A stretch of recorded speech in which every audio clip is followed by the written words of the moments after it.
Hello and welcome to DataSunrise demo. This time we'll show you how to integrate DataSunrise Web Console with Microsoft Active Directory. Well, there are many cases when you can use standard authentication by providing a username and a password. But what happens if you want to integrate DataSunrise with Active Directory, for example? In this case, my DataSunrise is running on Windows platform, and my Active Directory already has users, and I want to pick up these users and provide them access to DataSunrise. Well, let's see what is required. In the user guide provided with DataSunrise, we can see the section 441, configuring Active Directory authentication to the Web Console. So you can see here there are several steps, right? And you need to prepare the network environment. So the Windows service called DataSunrise Security Suite with this underscore signs should run as a local service, right? Usually this is the case. When DataSunrise is installed on Windows machine, then it's running under this account. So this is my case. Okay, now the next step, the DNS should be configured and tested.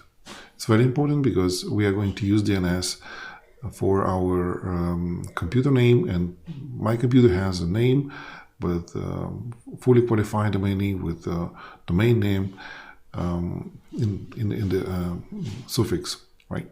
So, and DNS name should be used to access the Web Console. This is not a step.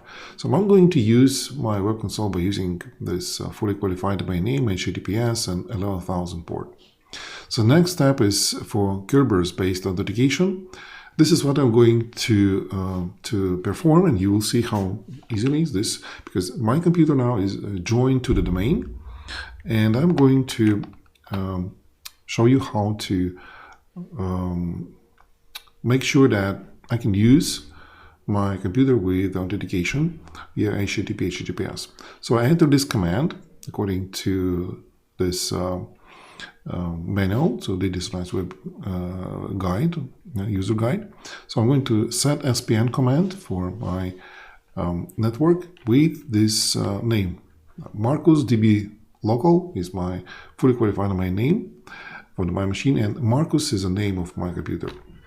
So now everything is okay. Looks like that my computer is joined properly to the domain, and I can use this marcus.db.local name, and I will be able to authenticate my user from this machine and using HTTP. Now the next step is we need to change the way how DataSunrise authenticates.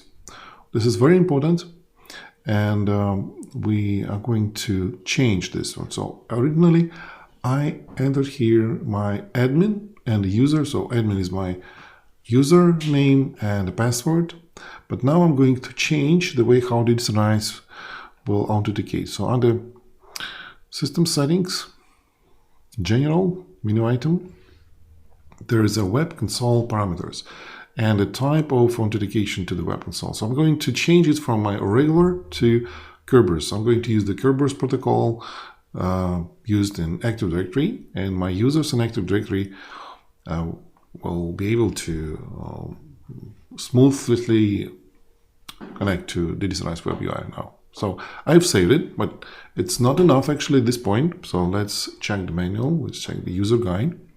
So it says that we need to create a DataSunrise user. So DataSunrise is not aware what users and what privileges provided to use inside of DataSunrise service, right? So we need to go to DataSunrise. There is access control, and here is my user.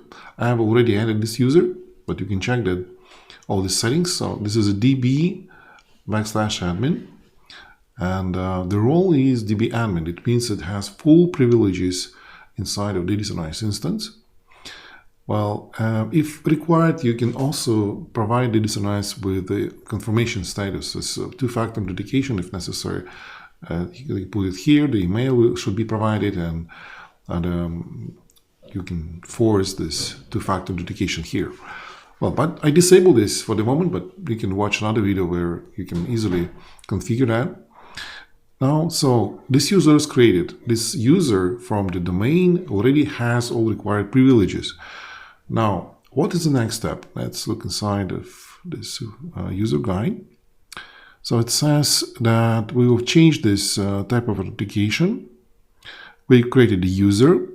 Now we need to restart our service. So since we are running on Windows now, so we need to go to the task manager probably, or control panel and services. So I'm going to do that right away from here, from my task manager, my services, and what's here. Yeah, we are going to run DataSunrise. Security Suite is here. It's running. So again, please be aware that when you change the authentication method, that all the cores will be restarted, including for sure the backend process of DataSunrise. So be sure that it's not in the production on the production stage. So you are just preparing your DataSunrise to run in the production mode. Now let's restart it. It will take a couple of seconds to stop and maybe some seconds to start. Yeah. Meanwhile, we can go to our DataSunrise, right? We can also log out from here. Now you see what user I used. This is DB admin user. Now, what if we are going to log out even from this DB user, which I used to log into this computer, right, in my domain, join to domain. If I log out, right, and again, I'm going to visit DataSunrise Web UI, which is this name of this machine. Again, this should be fully qualified name of the machine.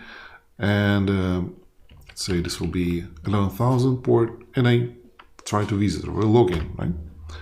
Then DataSunrise will detect, okay, this is a DB user joined to the domain, authorized in the domain, and automatically will provide us this integration. But what if we need to add more users from our user group from the Active Directory? So DataSunrise provides us the way to connect DataSunrise access role with the selected Active Directory user group. So now I'm connected as a DB admin or Active Directory user. So I'm going to connect as a regular user by using 12,000 port DataSunrise, because I'm going to delete this user, which was added manually. Now I'm logging as a standard DataSunrise user. This way I can select and delete that user from the Active Directory here. So I select and delete explicitly that particular user added, and now I can add the entire group of users from my Active Directory group. So I select this DS admin role, which allows me to manipulate, add, remove, and disable, enable different rules in DataSunrise. And I'm going to select specific user group. Sorry, so M equals to the S user. Users, yeah. So DS users is a group of users in my Active Directory. This way I connected my DS admin role in DataSunrise with Active Directory user group. Okay, I'm going to save this settings. Well, so we see still we don't have any user automatically being added here from the Active Directory. But what will happen if I will log out from here and will try to log in as a user? My DB admin user actually belongs to my DS admin Active Directory user group. Okay, and I'm going to log in as my Active Directory user. So first, DataSunrise, for security reason, tries to log out any user. Okay. Now, okay, I have a DB admin user. So let's check what actually happened under the system settings and access control. So we see this user is already there. So DataSunrise detected. Since we are going to use this connection between the user DataSunrise access control roles and Active Directory user groups, DataSunrise automatically updates users in the list of users. Also, please bear in mind that your favorite browser you are going to use with DataSunrise Web Console also should be slightly configured. So let's look inside of the user guide DataSunrise provided with. So with the section 445, configuring Kerberos anti-alarm authentication in the internet browsers, you can check what step is required for your browser. Like, for example, in the Mozilla Firefox, you have to visit About, Config, and search for this particular parameter and put in that parameter your full path to the web console. It means that for this path, for this URL, your favorite browser, in this case this is the Mozilla Firefox, will use this Kerberos anti-alarm authentication.